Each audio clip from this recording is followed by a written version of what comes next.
Hello guys! Ayan. For today's video is magluluto po tayo ng adobo. Adobong manok with atay with egg and ano pa ba?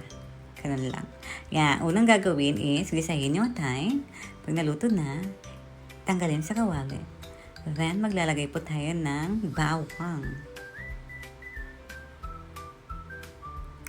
Then after ng bawang, maglalagay ng luya.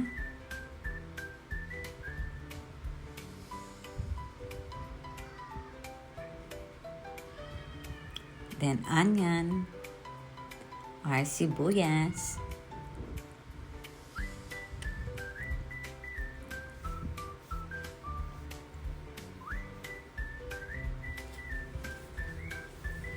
Ayan, huli-huli lang natin siya. Tapos lalagyan po natin ng chicken. Ayan, manok po.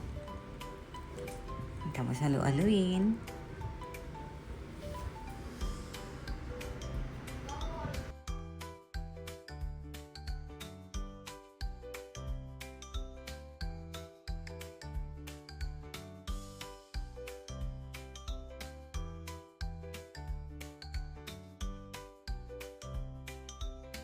Hintayin po natin kumulo.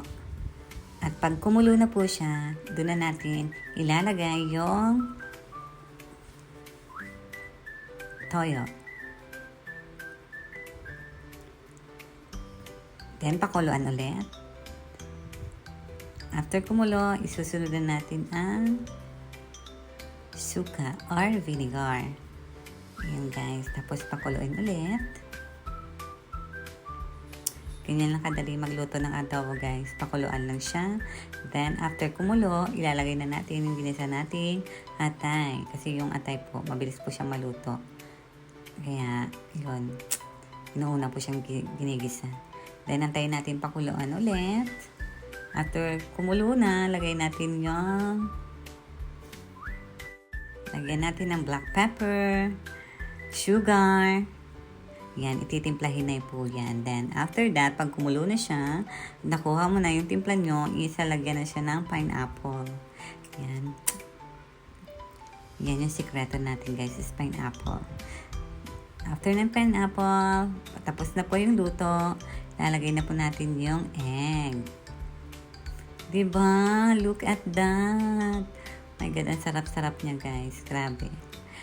Ayan guys, for today's video, adobo natin. Sana may natutunan kayo sa aking pagluto. Bye bye bye!